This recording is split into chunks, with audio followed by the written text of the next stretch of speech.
비가 내리고 있었다. 10년 전 그날처럼. 그리고 내 아내 수연이 떠나던 날처럼 지독하게 비가 내렸다.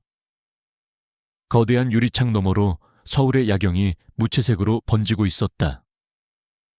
수만 개의 불빛이 저마다의 이야기를 품고 반짝였지만 이 텅 빈 성 안에 내게는 그저 의미 없는 빛의 파편일 뿐이었다. 나는 50살이 되었다. 세상은 나를 진성건설의 회장 강지훈이라 부르며 성공한 사업가, 존경받는 리더라고 칭송했다.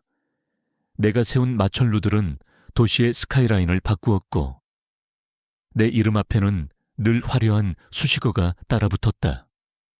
하지만 이 넓고 적막한 집에서 나는 그저 껍데기뿐인 남자, 외로움이라는 형벌을 선고받은 죄수일 뿐이었다. 손에 들린 낡은 종이가 바스락거렸다. 10살이 된 내 아들 민준이가 5살 때 그린 그림이었다. 삐뚤빼뚤한 선으로 그려진 남자와 아이, 그리고 그 옆에 간신히 여자의 형상을 한 그림.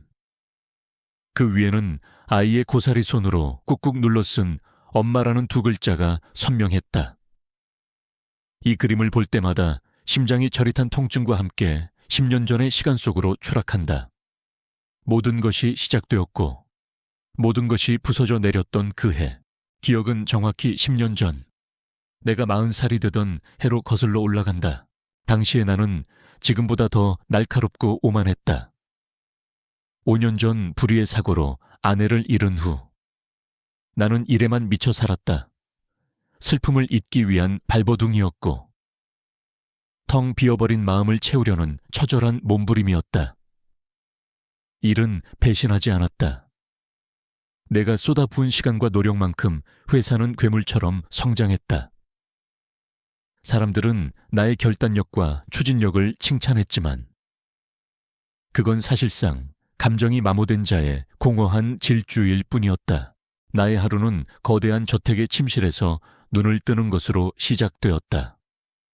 수연이 좋아했던 하얀색 커튼 사이로 아침 햇살이 쏟아져 들어와도 내 옆자리의 냉기는 조금도 가시지 않았다.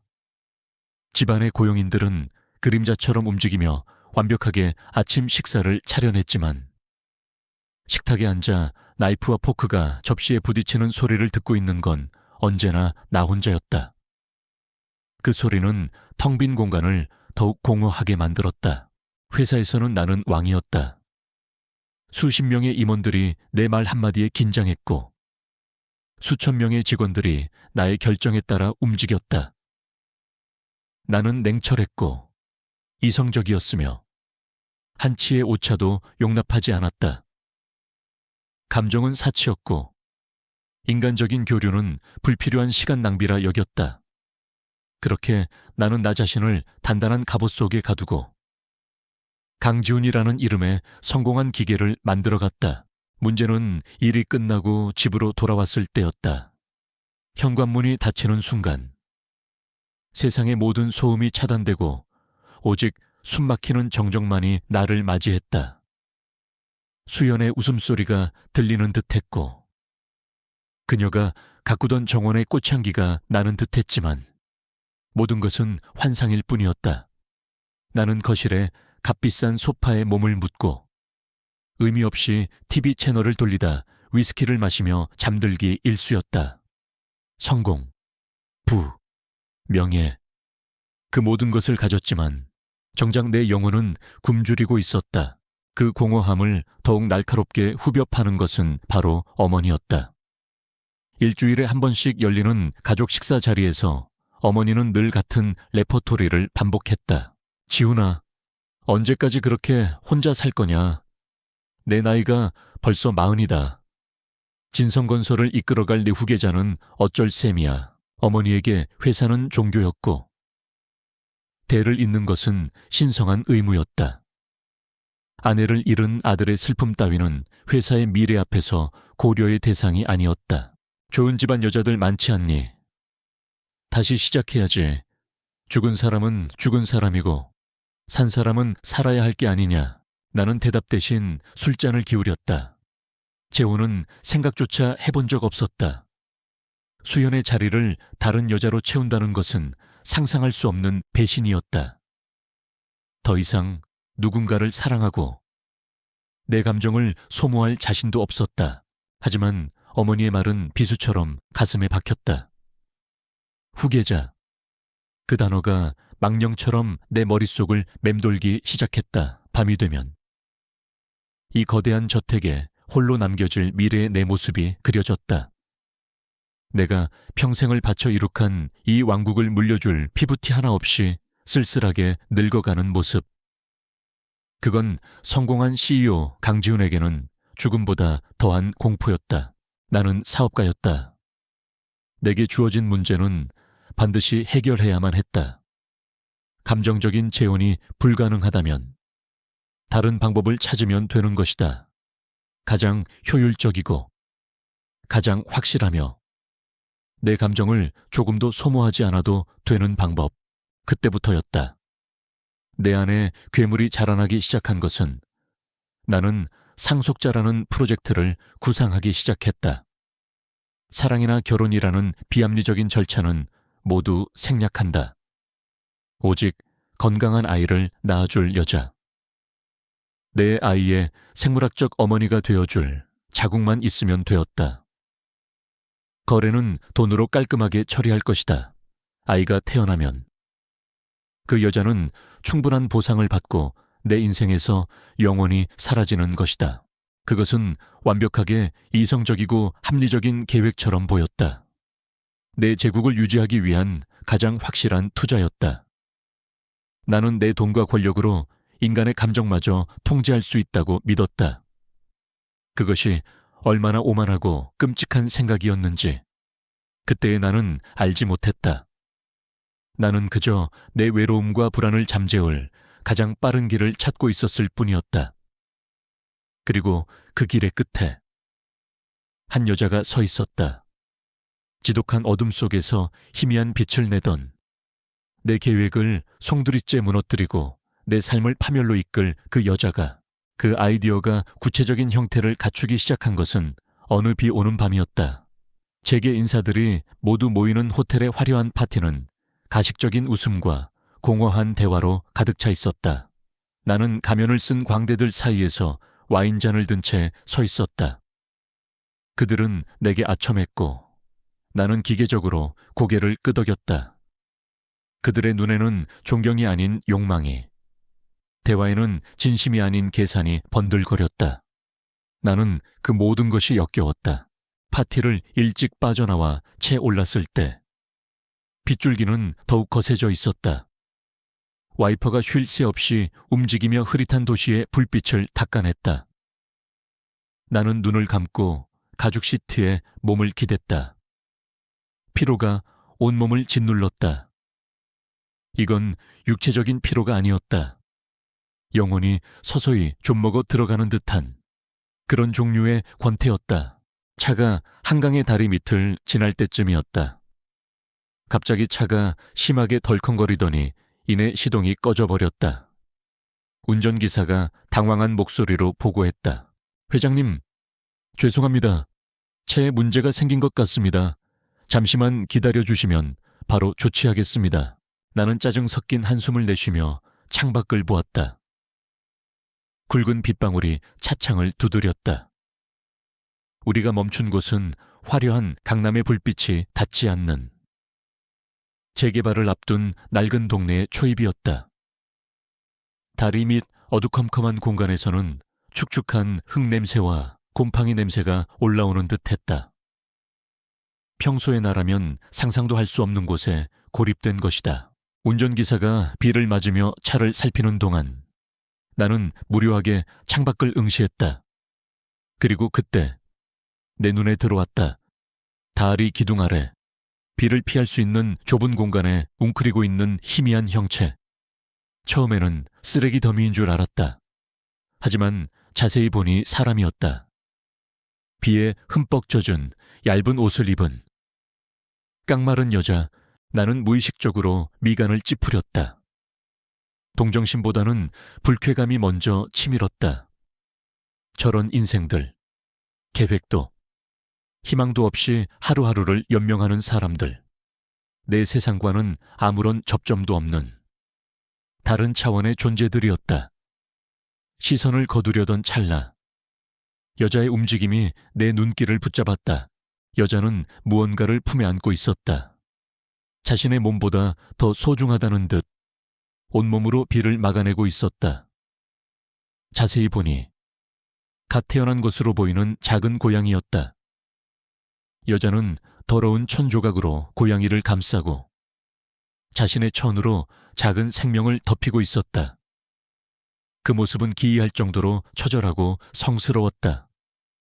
자신도 한 줌 온기조차 없을 터인데 더 약한 존재를 지키려는 그 본능적인 몸짓, 나는 나도 모르게 숨을 죽이고 그 여자를 관찰했다. 젖은 머리카락이 얼굴에 달라붙어 표정을 읽을 수 없었지만 어둠 속에서도 유독 빛나는 것이 있었다. 그건 바로 여자의 눈빛이었다. 굶주림과 피로에 지쳐 퀭하면서도 그 안에는 결코 꺾이지 않은 듯한 날카로운 불꽃 같은 것이 타오르고 있었다. 절망의 끝에서도 삶을 포기하지 않은 자의 맹렬한 눈빛이었다. 그 순간 내 머릿속에서 차갑고 날카로운 파열음이 들렸다. 퍼즐 조각이 맞춰지는 듯한 느낌. 후계자 프로젝트라는 막연했던 계획 위에 그 여자의 얼굴이 겹쳐졌다. 나는 마치 사냥감을 발견한 맹수처럼 그 여자를 샅샅이 뜯어보기 시작했다. 나이 20 초반으로 보인다. 젊고 건강하다. 가진 것이라고는 몸뚱이 하나뿐. 가족도, 친구도 없을 것이다. 저런 곳에 있다는 것이 그 증거다. 과거를 추적하기도, 미래를 걱정할 필요도 없다. 완벽한 익명성, 더러운 행사액은 문제가 되지 않는다. 오히려 그래서 더 좋았다. 돈 몇 푼이면 무엇이든 할 것이다. 아이를 낳고, 돈을 받고, 연기처럼 사라져 줄 것이다. 어떤 법적인 문제도, 감정적인 조찬, 얽힘도 남기지 않을 완벽한 조건이었다. 나는 내 생각이 얼마나 비인간적이고 잔인한지 자각하지 못했다. 아니, 자각하려 하지 않았다. 내 눈앞에 쥐 여자는 더 이상 한 명의 인간이 아니었다. 내 왕국을 이어갈 상속자를 잉태할 가장 효율적인 도구이자 내 오랜 고민을 해결해줄 수단일 뿐이었다. 그녀가 품에 안은 고양이에게 보여준 그 작은 온기마저 나는 건강한 모성을 증명하는 데이터의 하나로 취급했다. 잠시 후 다른 차가 도착했고 운전기사가 나를 불렀다. 회장님, 차가 준비되었습니다. 나는 여자에게서 눈을 떼지 않은 채 나지막이 말했다. 김 비서에게 연락해. 네. 회장님, 지금 저 다리 밑에 있는 여자 보이나? 운전기사는 의아한 표정으로 내가 가리키는 곳을 쳐다보았다. 네, 보입니다만 내일 아침까지 저 여자에 대한 모든 것을 알아내. 이름, 나이, 가족관계, 과거 행적 하나도 빠짐없이. 나의 목소리에는 어떤 감정도 실려있지 않았다. 그것은 사업상의 지시였고 사냥을 시작하는 신호였다. 차에 옮겨 타면서 나는 마지막으로 창밖의 여자를 보았다. 여자는 여전히 그 자리에 웅크린 채 작은 생명을 지키고 있었다. 자신이 곧 거대한 욕망의 사냥감이 될 것이라는 사실은 꿈에도 모른 채 그날 밤 내 안의 괴물은 마침내 자신의 재물을 찾아냈다. 다음 날 아침 내 책상 위에는 얇은 서류 봉투 하나가 놓여 있었다. 김 비서의 일 처리는 언제나처럼 빠르고 정확했다. 봉투 안에는 어젯밤 그 여자의 인생이 몇 장의 종이 위에 건조하게 요약되어 있었다. 이름 이서연, 나이 22세. 어린 시절 교통사고로 부모님을 잃고 보육원에서 성장 18세에 퇴소하여 공장, 식당 아르바이트 등을 전전 보육원 동기의 사기 보증으로 인해 사채업자에게 쫓기는 신세.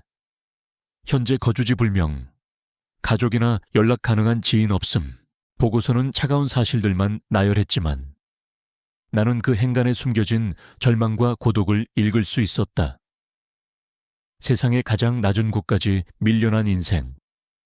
누구 하나 손 내밀어주지 않는 철저한 외로움. 김 비서는 마지막에 후보자로서 모든 조건에 완벽하게 부합함이라는 소견을 덧붙였다. 나는 만족스러운 미소를 지으며 서류를 덮었다. 내 예상대로였다. 그녀는 내 프로젝트를 위한 최적의 인물이었다. 나는 김 비서에게 그녀를 데려오라고 지시했다. 비즈니스를 진행하기 전 상품의 상태는 확인해야 했다. 물론 어젯밤의 그 누추한 모습 그대로는 곤란했다. 나는 그녀를 호텔 스위트룸으로 데려오기 전 깨끗하게 씻기고 갈아입힐 새 옷을 준비시켰다. 약속된 시간에 스위트룸의 문이 열리고 이서연이 들어섰다. 며칠은 굶은 듯 헬쑥한 얼굴이었지만 깨끗한 옷을 입고 머리를 정돈하니 어젯밤의 초라한 행색은 온데간데 없었다. 깡마른 몸매에 보호 본능을 자극하는 가녀린 분위기가 있었지만 나를 올려다보는 그녀의 눈빛만은 여전히 맹수처럼 날카로웠다. 경계심과 두려움, 그리고 약간의 호기심이 뒤섞인 복잡한 눈빛이었다. 나는 어떤 서론도 없이 그녀를 소파에 앉히고 미리 준비해둔 두꺼운 계약서를 테이블 위로 밀었다. 읽어봐. 내 목소리는 얼음처럼 차가웠다. 이서연은 영문을 모르겠다는 표정으로 계약서를 집어들었다. 그녀의 눈동자가 법률 용어로 가득한 페이지들을 빠르게 훑어 내렸다. 그리고 얼마 지나지 않아 그녀의 얼굴이 새하얗게 질리기 시작했다. 혼란스럽게 떨리던 눈동자의 점차 경악과 모멸감이 차올랐다. 그녀는 마치 더러운 벌레를 보는 듯한 눈으로 나를 노려보며 계약서를 테이블 위로 내던졌다. 이게 대체 무슨 짓이에요? 사람을 뭘로 보고 이런 걸 들이밀어요. 당신 미쳤어. 그녀의 목소리는 분노로 가늘게 떨리고 있었다. 그 저항적인 눈빛. 나는 그 눈빛이 마음에 들었다. 완전히 부서진 영혼보다는 길들일 가치가 있었다. 나는 표정 하나 바꾸지 않고 침착하게 입을 열었다. 미친 건 내가 아니라 네가 처한 현실이야. 이서연 씨. 나는 그녀의 이름을 정확히 불렀다. 그녀의 눈이 놀람으로 커졌다. 계약 내용은 간단해. 내 아이를 낳아주면 되는 거야. 임신 기간 동안 최고의 환경을 제공하고 출산 후에는 현금으로 10억 원을 지급한다. 그 돈이면 네가 진 빚을 전부 갚고도 평생 먹고 살 수 있어. 대신 아이에 대한 모든 친권은 내가 갖고 넌 아이와 내 인생에서 영원히 사라지는 거다. 나는 마치 기업 인수 합병 조건을 설명하듯 담담하게 말했다. 이서연은 말을 잃은 채 입술만 파르르 떨었다. 그녀의 눈에 눈물이 고이기 시작했다. 그건 슬픔의 눈물이 아니었다. 자신의 존엄성이 돈 몇 푼에 난도질당하는 것에 대한 처절한 분노의 눈물이었다. 꺼져. 당장 꺼지라고. 내가 아무리 돈이 없어도. 그런 짓은 못해. 당신 같은 인간들한테는 자식 낳아줄 자궁도. 영혼도 팔지 않아. 그녀는 소리치며 자리에서 일어났다. 문을 향해 뛰쳐나가려는 그녀를 향해 나는 마지막 카드를 던졌다. 그 문을 나서는 순간 넌 다시 어젯밤의 다리 밑으로 돌아가게 될 거야. 널 찾아다니는 사채업자들은 이전보다 더 악랄하게 널 괴롭히겠지. 평생을 그렇게 쥐새끼처럼 숨어 살다가 결국 어느 더러운 길바닥에서 객사하게 될 운명. 그게 네가 선택할 미래다. 내 목소리는 조용했지만 그 안에 담긴 잔인한 현실의 무게는 그녀의 발걸음을 얼어붙게 만들기에 충분했다. 그녀는 문고리를 잡은 채 오열하기 시작했다. 모든 저항과 분노가 무너져 내리고 차가운 절망만이 남은 울음소리였다. 나는 조용히 일어나 그녀에게 다가가 테이블 위에 놓인 만년필을 그녀의 손에 쥐어주었다. 선택해. 지옥 같은 현실을 계속 살 것인가? 아니면 9개월의 시간으로 새로운 인생을 살 것인가? 그것은 제안이 아니었다. 거부할 수 없는 협박이었다. 이서연의 울음소리가 서서히 잦아들었다. 그녀는 천천히 몸을 돌려 텅 빈 눈으로 나를 한 번, 그리고 계약서를 한 번 쳐다보았다. 한참의 침묵 끝에 그녀는 떨리는 손으로 계약서의 마지막 장에 자신의 이름을 적어 내려갔다. 이서연. 세 글자가 그녀의 눈물 위로 번져나갔다. 그것은 한 인간의 영혼이 팔려나가는 소리 없는 비명이었다. 서명이 끝나자 나는 모든 감정을 지우고 다시 비즈니스맨의 얼굴로 돌아왔다. 김 비서. 지금부터 이서연 씨를 준비된 거처로 안내하고 담당 의사에게 연락해서 건강검진 일정 잡도록 해. 나는 그녀에게 단 한마디의 위로도 건네지 않았다. 계약은 체결되었다. 이제 그녀는 이서연이 아니라 내 아이를 잉태할 모체이자 내 프로젝트의 가장 중요한 자산일 뿐이었다. 모든 것이 내 계획대로 완벽하게 진행되고 있었다. 계획의 첫 단계는 순조롭게 진행되었다. 이서연은 서울의 야경이 한눈에 내려다 보이는 최고급 펜트하우스에 입주했다. 그곳은 내가 가진 가장 사적인 공간 중 하나였고 외부인의 출입이 철저히 통제되는 완벽한 요새였다. 그녀의 일상은 최고의 의료진과 영양사, 그리고 과묵한 가사 도우미에 의해 분 단위로 관리되었다. 그곳은 모든 것이 갖춰진 호화로운 감옥이었다. 나는 초반에 일주일에 2번, 정해진 시간에 현장 점검을 하듯 그곳을 찾았다. 내 관심사는 오직 하나. 내 아이를 품고 있는 모체의 건강 상태였다. 산모는 잘 먹습니까? 필요한 건 없다고 하던가요? 입덧이 심해서 식사는 잘 못하십니다. 계속 창밖만 보고 계십니다. 가사 도우미의 보고에 나는 미간을 찌푸렸다. 나는 이서연에게 직접 묻지 않았다. 그녀는 내 프로젝트의 일부일 뿐, 감정적인 교류의 대상이 아니었다. 그녀는 그저 주어진 스케줄에 따라 움직이는 인형처럼 보였다. 텅 빈 눈으로 창밖을 보거나 소파에 웅크려 잠을 잤다. 우리가 마주칠 때면 그녀는 유령처럼 고개를 숙이고 나를 피했다. 그 편이 나았다. 불필요한 감정 소모는 계획에 차질을 빚을 뿐이었다. 계획의 첫 번째 균열이 생긴 것은 그녀가 임신 3개월째 접어들었을 때였다. 가사 도우미가 난처한 얼굴로 내게 보고했다. 회장님, 이서연 씨가 며칠째 거의 아무것도 드시질 못합니다. 그러다 어제는 시장 좌판에서 파는 맵고 짠 생선 매운탕이 먹고 싶다고 혼잣말을 하더군요. 주방장에게 최고급 재료로 만들어 보라고 했는데 그 맛이 아니라며 입에도 대지 않았습니다. 나는 순간적으로 짜증이 치밀었다. 쓸데없는 변덕. 하지만 태아의 영양 상태에 문제가 생길 수 있다는 의사의 말이 뒤따랐다. 그건 내 투자에 손실을 입히는 일이었다. 물론 프로젝트의 안정을 위해서였다. 오직 그 이유 하나로 나는 퇴근길에 차를 돌렸다. 내 차가 강북의 허름한 재래시장에 멈춰 섰을 때 운전기사는 경악을 금치 못했다. 나는 수십만 원짜리 수트 차림으로 비위생적인 시장 골목을 헤치고 들어갔다. 비릿한 생선 냄새와 사람들의 고함 소리가 뒤섞인 혼란 속에서 나는 허름한 식당 하나를 찾아냈다. 그리고 플라스틱 용기에 포장된 10,000원짜리 매운탕을 샀다. 펜트하우스에 돌아왔을 때 이서연은 소파에 웅크리고 있었다. 내가 내민 비닐봉지를 보고 그녀는 놀란 눈을 했다. 먹어. 나는 명령하듯 말하고 테이블에 매운탕을 내려놓았다. 그녀는 잠시 망설이더니 조심스럽게 숟가락을 들었다. 그리고 한 숟가락 국물을 떠먹는 순간 그녀의 텅 비어있던 눈에 아주 잠깐 생기가 돌았다. 그녀는 개눈 감추듯 그릇을 비워냈다. 계약 이후 처음으로 보는 그녀의 인간적인 모습이었다.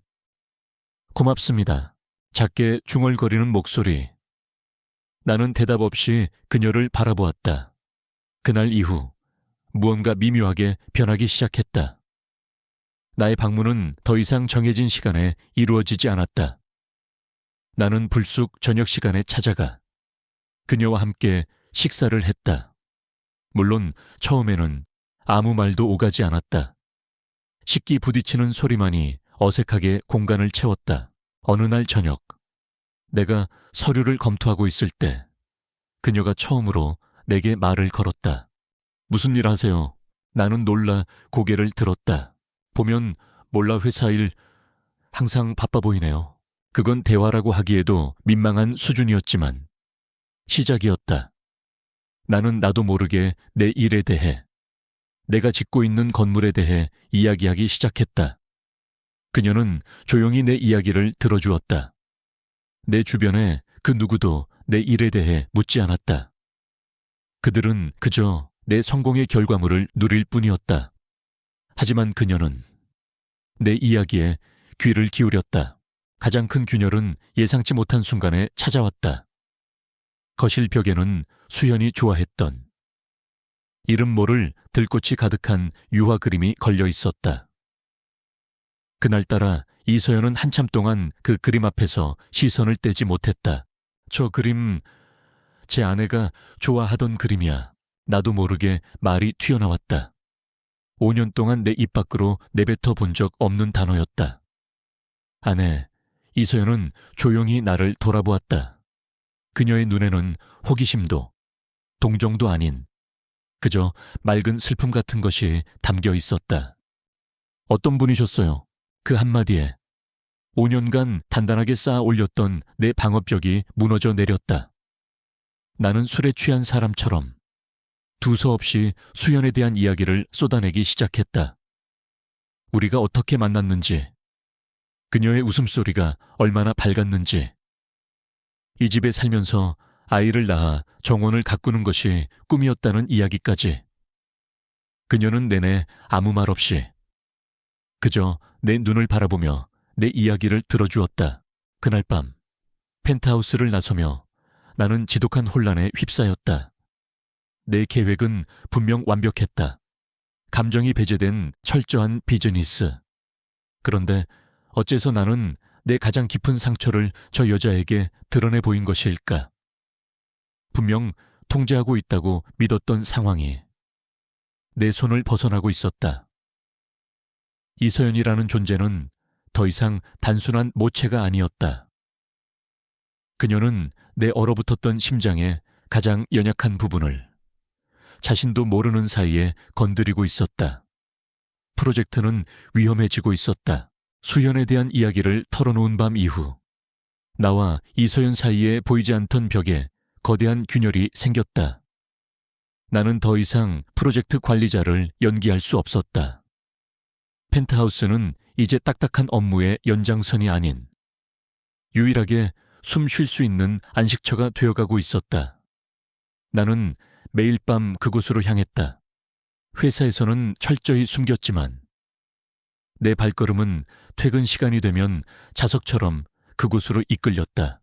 감정의 변화를 가장 먼저 깨닫게 한 것은 질투라는 천박하고 원초적인 감정이었다. 담당 의사인 윤 선생은 젊고 유능하며 무엇보다 다정한 남자였다. 그는 정기 검진을 와서 이서연의 상태를 살필 때마다 늘 따뜻한 농담을 건네며 그녀를 안심시켰다.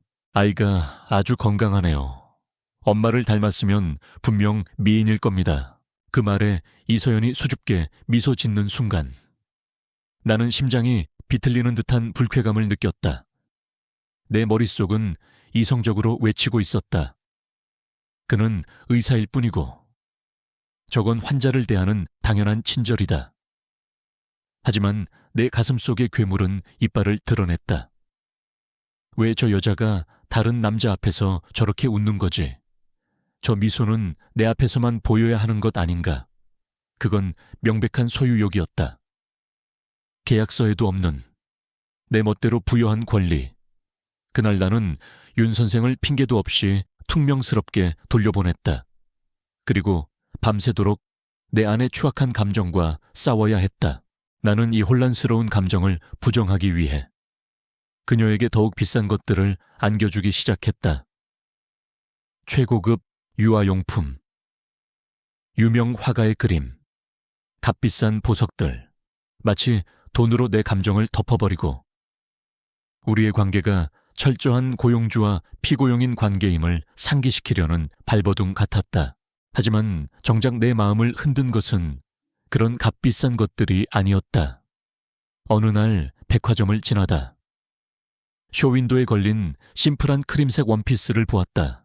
임산부를 위한 옷이었는데 이상하게도 그 옷을 입은 이서연의 모습이 눈앞에 그려졌다. 배가 부른 그녀가 저 옷을 입고 창가에 서서 햇살을 받는 모습.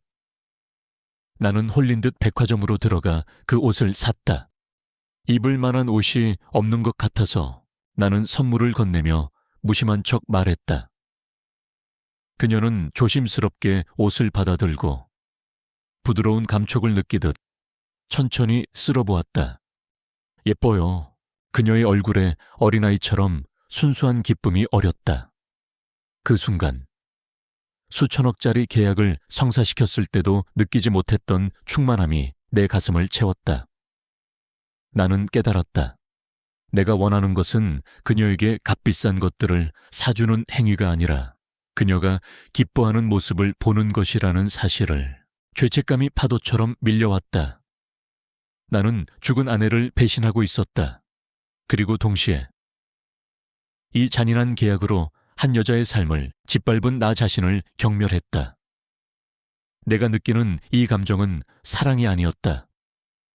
죄의식과 연민, 그리고 이기적인 소유욕이 뒤섞인 기괴한 혼합물일 뿐이었다.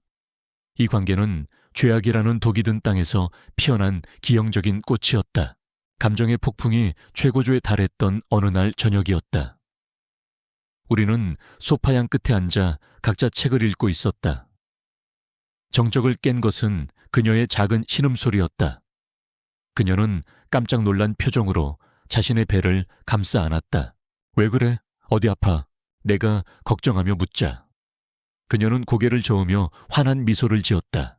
아니요, 방금 아기가 움직였어요. 그녀의 얼굴은 경이로움으로 빛나고 있었다.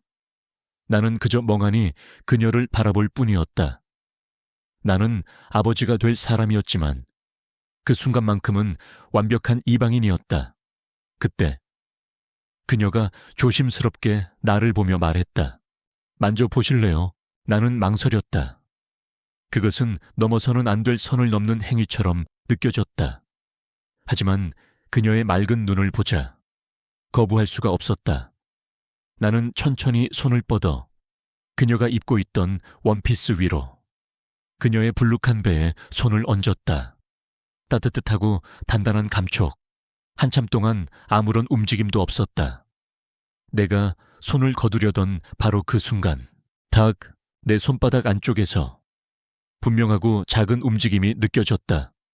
생명의 신호, 내 아이의 첫 몸짓. 나는 숨을 멈췄다. 세상의 모든 소리가 사라지고 오직 내 손바닥을 통해 전해지는 작은 생명의 고동만이 느껴졌다. 나는 천천히 고개를 들어 그녀를 보았다. 그녀 역시 나를 보고 있었다. 그녀의 눈가에 조용히 눈물이 흘러내렸다.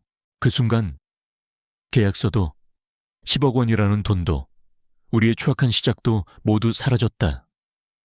펜트하우스의 차가운 공기 속에 오직 한 남자와 한 여자, 그리고 그들을 잇는 작은 생명만이 존재했다. 그것은 지독한 죄악 속에서 기적처럼 피어난 너무나도 위험하고 아름다운 순간이었다. 나는 불에 댄 듯 황급히 손을 거두었다. 이 감정은 환상이다. 내가 만든 이기적인 계획이 낳은 위험한 신기루일 뿐이다. 사랑은 죄악의 땅에서 자라날 수 없다. 자라난다 해도 그 끝은 분명 비극일 것이다. 나는 등골을 타고 흐르는 서늘한 예감에 몸을 떨어야 했다. 태동을 함께 느꼈던 그날 밤 이후 나와 이서연의 관계는 암묵적인 연인과 다름없어졌다. 나는 더 이상 사업상의 이유를 댈 수 없었다. 나는 그녀와 함께 저녁을 먹고 소파에 나란히 앉아 책을 읽거나 영화를 봤다. 그녀의 배가 불러올수록 나는 밤늦게까지 그녀의 곁을 지키다 새벽이 되어서야 집으로 돌아갔다. 우리의 위태로운 행복은 결코 세상 밖으로 나올 수 없었다. 그것은 오직 최고급 펜트하우스라는 유리 상자 안에서만 존재하는 비밀이었다. 그리고 그 비밀을 위협하는 가장 큰 존재는 바로 나의 어머니였다. 어머니는 내 변화를 귀신같이 알아차렸다. 일주일에 한 번 열리던 가족 식사 자리에서 어머니는 날카로운 눈으로 나를 쏘아보았다. 너 요새 얼굴이 좋아졌다. 혹시 만나는 여자라도 있는 게냐? 나는 애써 태연한 척하며 와인을 한 모금 마셨다. 피곤해서 그런 겁니다. 신경 쓰지 마세요. 피곤한 사람 얼굴이 그렇게 혈색이 좋을 리가 없지. 밤마다 어딜 그렇게 싸돌아다니는 거야, 네. 김 비서한테 보고받았다. 매일 밤 강북에 있는 오피스텔에 들른다고 심장이 철렁 내려앉았다. 어머니는 이미 내 동선을 파악하고 있었다. 나는 최대한 침착함을 유지하며 미리 준비해둔 거짓말을 꺼냈다. 아, 그건 새로 시작하는 해외 사업 파트너가 잠시 머무는 곳입니다. 중요한 프로젝트라 제가 직접 챙기고 있습니다. 남자냐, 여자냐, 어머니의 질문은 언제나 핵심을 꿰뚫었다. 남자입니다. 나는 눈 하나 깜짝하지 않고 거짓말을 했다. 첫 번째 거짓말이었다. 그 거짓말은 앞으로 다가올 더 큰 비극의 씨앗이 되었다. 어머니는 잠시 의심의 눈초리를 거두지 않았지만 더 이상 캐묻지는 않았다. 그날 이후 거짓말은 일상이 되었다. 어머니가 나에게 전화할 때마다 나는 이서연의 존재를 숨기기 위해 또 다른 거짓말을 만들어내야 했다. 나는 이서연에게도 이 사실을 숨겼다. 그녀에게 내 가족, 특히 어머니의 존재에 대해 말하는 것은 그녀에게 감당할 수 없는 상처를 주는 일이라 생각했다. 하지만 거짓말은 관계를 좀먹는 독과 같았다. 나와 이서연 사이에는 늘 투명한 벽이 가로막고 있는 듯했다. 그녀는 내 세계의 일부가 아니었고 나는 그녀에게 내 세계를 온전히 보여줄 수 없었다. 우리는 서로를 사랑했지만 우리의 사랑은 신분과 배경, 그리고 추악한 계약이라는 현실의 벽에 갇혀 있었다. 그녀는 한 번도 내게 미래를 묻지 않았다. 아이가 태어나면 자신은 어떻게 되는지, 우리는 어떻게 되는지, 그녀는 마치 모든 것을 체념한 사람처럼 그저 오늘 하루의 행복에만 집중하는 듯했다. 하지만 나는 그녀의 눈동자 깊은 곳에 숨겨진 불안과 슬픔을 읽을 수 있었다. 어느 주말 오후, 우리는 창가에 나란히 앉아 바깥 풍경을 보고 있었다. 공원에는 가족 단위의 나들이 객들로 가득했다. 아빠의 목마를 탄 아이, 엄마 손을 잡고 아장아장 걷는 아이. 그 평범한 풍경을 바라보는 이소연의 얼굴에 짙은 그림자가 드리워졌다. 아기는 아빠를 많이 닮았으면 좋겠어요. 그녀가 나지막이 말했다. 왜 똑똑하고 멋있고 강한 사람이 될 테니까요. 그리고 잠시 후 그녀는 거의 들리지 않는 목소리로 덧붙였다. 그리고 엄마에 대해서는 아무것도 기억하지 못했으면 좋겠어요. 그 말은 비수처럼 내 심장에 박혔다. 그녀는 단 한순간도 잊지 않고 있었던 것이다. 자신의 운명을, 아이를 낳는 순간 자신은 버려질 존재라는 사실을 나는 아무 말도 할 수 없었다. 내가 무슨 자격으로 그녀에게 영혼을 약속할 수 있단 말인가. 우리의 시작 자체가 거짓과 돈으로 얽혀 있는데 그날 밤 나는 처음으로 그녀를 끌어안았다. 어떤 욕망도 섞이지 않은 순수한 위로의 포옹이었다. 그녀는 내 품에서 어린아이처럼 흐느꼈다. 그동안 애써 눌러왔던 모든 서름과 불안을 터뜨리는 듯했다. 나는 그녀의 등을 쓸어주며 아무런 약속도 해줄 수 없는 내 자신이 너무나도 비참하게 느껴졌다. 나는 결심해야 했다. 이대로 아이가 태어난 후 그녀를 떠나보낼 것인가? 아니면 어머니와 세상의 반대를 무릅쓰고 그녀와 아이의 곁을 지킬 것인가? 하지만 나는 선뜻 결정을 내리지 못했다. 어머니가 알게 될 경우 벌어질 끔찍한 사태가 두려웠고 진성건설의 후계자라는 내 위치가 발목을 잡았다. 내 비겁함이 결국 우리 모두를 파멸로 이끌 것이라는 사실을. 그때의 나는 깨닫지 못하고 있었다. 나는 그저 이 위태로운 행복이 조금이라도 더 이어지기만을 바랄 뿐이었다. 폭풍전야의 고요함. 모든 비극은 가장 행복한 순간에 그 서막을 여는 법이다. 이서연의 진통이 시작되었다는 연락을 받은 것은 수조 원 규모의 해외 프로젝트를 결정하는 이사회 회의를 주재하던 중이었다. 가사 도우미의 다급한 목소리가 들리는 순간 내 머릿속은 새하얗게 비어버렸다. 프로젝트도, 회사도, 주주들의 표정도 아무것도 보이지 않았다. 나는 회의 종료 한마디를 외치고 뛰쳐나왔다. 경악하는 임원들의 얼굴을 뒤로 한 채 나는 오직 그녀가 있는 곳을 향해 미친 듯이 차를 몰았다. 미리 준비해둔 병원의 VIP 병실에 도착했을 때 그녀는 이미 분만실로 들어간 후였다. 닫힌 문 너머로 그녀의 고통스러운 비명소리가 희미하게 들려왔다. 그 소리는 날카로운 칼이 되어 내 심장을 후벼 팠다. 나는 그 순간 깨달았다. 내가 두려운 것은 프로젝트에 차질이 생기는 것이 아니었다. 나는 이서연이라는 한 여자를 잃을까봐, 그녀가 잘못될까봐 두려워하고 있었다. 성공 가도를 달리며 단 한 번도 느껴본 적 없는 무력감과 공포가 온몸을 잠식했다. 복도를 서성이며 나는 평생 해본 적 없는 기도를 했다. 제발 그녀와 아이, 둘 다 무사하게만 해달라고. 몇 시간이 흐르고 마침내 분만실 문이 열렸다. 지쳐 보이는 의사가 마스크를 벗으며 내게 말했다. 축하합니다. 건강한 아들입니다. 산모도 무사합니다. 나는 다리에 힘이 풀려 주저앉을 뻔했다. 안도감에 눈앞이 아찔했다. 잠시 후 간호사가 하얀 강보에 쌓인 작은 생명체를 내게 안겨주었다.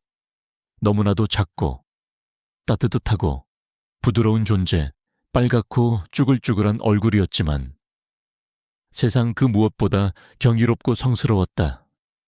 내 아들, 내 피를 이은 아이, 벅찬 감정이 목구멍까지 차올랐다.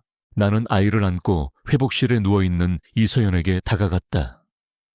그녀는 땀에 젖어 창백했지만 아이를 보는 그녀의 얼굴은 후광이 비치는 것처럼 빛나고 있었다. 순수하고 절대적인 사랑. 세상의 어떤 언어로도 표현할 수 없는 모성이 그녀의 얼굴에 가득했다. 아이를 보고, 그리고 그런 아이를 보는 그녀를 보는 순간 내 세상의 모든 가치관이 전복되었다. 계약서, 돈, 회사의 후계자, 어머니의 기대. 그 모든 것이 한낱 종이 조각처럼 하찮게 느껴졌다. 나에게 필요한 것은 이 모든 것이었다. 내 아들, 그리고 그 아이의 어머니인 이 여자. 이 둘 없이는 내가 이룩한 그 어떤 것도 의미가 없었다. 이것이 가족이라는 것이구나. 5년 전 수연을 잃은 후 다시는 가질 수 없을 거라 생각했던 것. 나는 그녀의 침대 옆 의자에 앉아 떨리는 손으로 그녀의 손을 잡았다. 서연아, 내가 다 미안해. 처음부터 끝까지. 내가 다 잘못했어. 목소리가 심하게 잠겨 나왔다. 그녀는 놀란 눈으로 나를 보았다. 우리 다시 시작하자. 이 지긋지긋한 계약서 따위는 없었던 일로 하는 거야. 당신은 더 이상 내 아이의 대리모가 아니야. 당신은 내 아들 민준이의 엄마고, 그리고 내 아내가 되어줬으면 좋겠어. 나는 내뱉고도 믿을 수 없는 말을 하고 있었다. 하지만 그건 진심이었다. 어머니께는 내가 전부 말씀드리고 허락받을게. 무슨 일이 있어도 내가 당신과 민준이를 지킬게. 약속해. 이서연의 눈에서 눈물이 흘러내렸다. 절망과 체념의 눈물이 아닌 믿을 수 없는 희망을 발견한 사람의 눈물이었다. 그녀는 말없이 고개를 끄덕였다. 그 후 며칠은 내 인생에서 가장 평화롭고 행복한 시간이었다. 외부와 완벽히 차단된 병실 안에서 우리는 진짜 가족이 되었다. 나는 서툰 솜씨로 민준이의 기저귀를 갈고 우유를 먹였다. 이서연은 그런 나를 보며 조용히 미소 지었다. 우리는 아이의 작은 손짓 하나, 표정 하나에 함께 웃고 감동했다. 우리는 아이의 미래에 대해 이야기했다. 어떤 이름으로 부를지, 어떤 방을 꾸며줄지. 그 순간만큼은 세상에 우리 세 사람 외에는 아무도 없는 듯했다.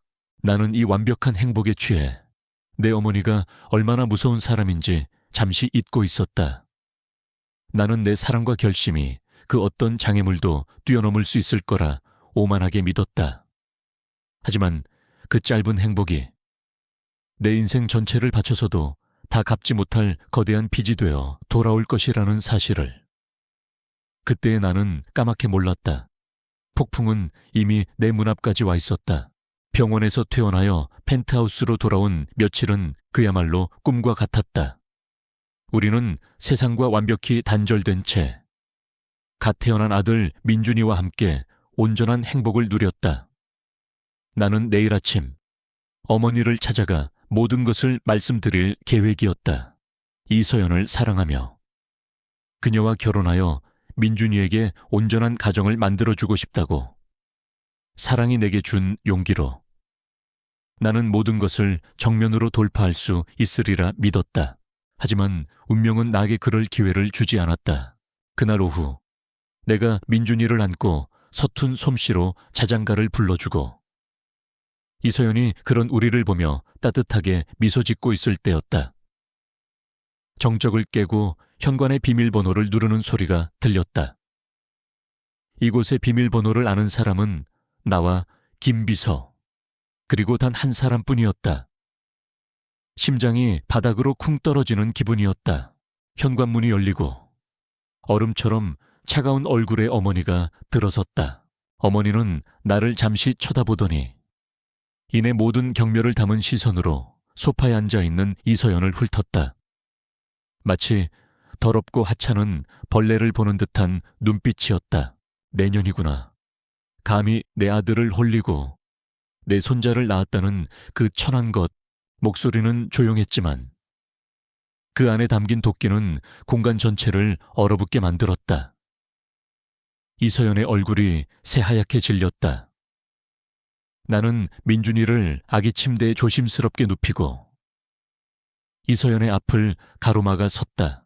어머니, 여긴 어떻게, 지금 뭐 하시는 겁니까? 당장 나가주세요. 내 고함에도 어머니는 눈 하나 깜짝하지 않았다. 오히려 비웃음을 흘렸다. 내가 아니라 저 더러운 것을 이 집에서 끌어내야지. 아니, 이 집도 아깝지. 원래 있던 시궁창으로 돌려보내야 마땅해. 어머니는 함께 온 수행비서에게 눈짓했다. 비서는 가방에서 서류 뭉치 하나를 꺼내 어머니에게 건넸다. 그것은 내가 이 모든 비극을 시작했던 바로 그 계약서였다. 어머니는 그 계약서를 이서연의 얼굴을 향해 집어 던졌다. 종이들이 눈처럼 흩날리며 바닥으로 떨어졌다. 천박한 고아인 줄은 알았지만 제 자식을 돈 받고 팔아넘기는 창녀인 줄은 몰랐구나. 10억에 내 몸과 자식을 판 주제에 감히 내 며느리 자리를 넘봐. 그만하세요. 나는 절규하듯 소리쳤다. 하지만 어머니의 잔인한 말들은 멈추지 않았다. 사랑 감히 내 입에서 사랑이라는 말이 나와. 이 계약서에 직접 서명한 게 바로 너 강지훈이야. 네가 돈으로 이 계집의 자궁을 사서 여기 앉혀놓고 이제 와서 그게 사랑이라고. 그건 사랑이 아니야. 한순간의 동정이고 더러운 욕정일 뿐이다. 어머니의 모든 말은 사실이었기에 더욱 비수처럼 아팠다. 내가 저지른 원죄가 부메랑이 되어 내 심장을 꿰뚫고 있었다. 나는 필사적으로 이서연을 변호했다. 아닙니다. 전 서연 씨를 사랑합니다. 민준이 엄마고 제 아내가 될 사람입니다. 그때였다. 내 모든 변명을 무너뜨리는 어머니의 마지막 한마디가 내리꽂혔다. 그래서 저 계집의 과거를 우리 진성 가문의 족보에 올릴 테냐, 보유권 출신에 길바닥을 떠돌던 거지였다는 사실을 세상 사람들이 다 알게 할 참이냐고 내 눈에 흙이 들어가기 전까지는 저런 더러운 피를 우리 가문에 섞는 것은 절대 용납 못한다. 더러운 피, 그 끔찍한 단어에 이소연의 온몸이 부서지듯 떨렸다. 나는 아무런 대답도 할 수 없었다. 내 사랑만으로는 넘을 수 없는 거대한 현실의 벽, 가문, 체면, 사회적 지위라는 내가 평생 짊어지고 살아온 그 모든 것이 괴물이 되어 우리를 삼키고 있었다. 나는 이서연을 보았다. 그녀는 더 이상 울고 있지 않았다. 모든 희망과 분노와 슬픔이 빠져나간 텅 비어버린 얼굴이었다. 그녀의 눈은 나를 한 번, 그리고 내 뒤에 서 있는 어머니를 한 번, 마지막으로 아기 침대에서 잠든 민준이를 한 번 훑었다. 그리고 그 눈빛은 모든 것을 체념한 자의 깊고 고요한 절망으로 가라앉았다. 그녀는 깨달은 것이다. 이 남자가 아무리 자신을 사랑한다 해도 이 남자의 세계는 결코 자신을 받아주지 않을 것이라는 사실을, 자신은 영원히 돈 받고 아이를 낳아준 여자라는 주홍글씨를 달고 살아야 한다는 것을, 우리가 꿈꿨던 행복은 애초에 존재하지 않는 신기루였음을 그 순간 우리 사이의 모든 것이 끝났다는 것을 직감했다. 어머니는 나를 그곳에 남겨두지 않았다. 내가 이성을 잃고 이서연에게 달려가 헛된 약속을 하는 것을 막기 위함이었을 것이다. 어머니는 경호원들을 시켜 반항하는 나를 거의 강제로 차에 태워 본가로 끌고 갔다. 정신 차려라. 강지훈, 이 난장판을 수습해야 할 것 아니야. 서연 씨 곁에 있어야 합니다. 제발. 어머니, 내 절규는 차가운 차창에 부딪혀 부서질 뿐이었다. 본가에 도착한 나는 사실상 감금 상태에 놓였다. 어머니는 내 휴대폰을 빼앗고 내게 가문의 명예와 회사의 미래에 대해 몇 시간이고 설교했다. 그 계집은 걱정 마라. 김비서편에 계약서에 명시된 돈을 보내고 멀리 떠나도록 조치할 테니 2번 다시 내 눈앞에 나타나는 일은 없을 게다. 아이는 우리 집안의 장손으로 흠없이 키워낼 것이야. 어미의 존재는 처음부터 없었던 셈치면 그만이다. 어머니는 이 모든 일을 비정한 사업처럼 처리하고 있었다. 나는 소리치고 애원하고 분노했지만 거대한 벽 앞에서 무력할 뿐이었다. 나를 올가매는 것은 어머니만이 아니었다. 진성건설의 회장이라는 내 위치, 내가 평생을 바쳐 쌓아 올린 성공, 그 모든 것이 족쇄가 되어 나를 짓눌렀다. 몇 시간이 흐르고 밤이 깊어서야 나는 감시가 소홀해진 틈을 타 집을 빠져나올 수 있었다.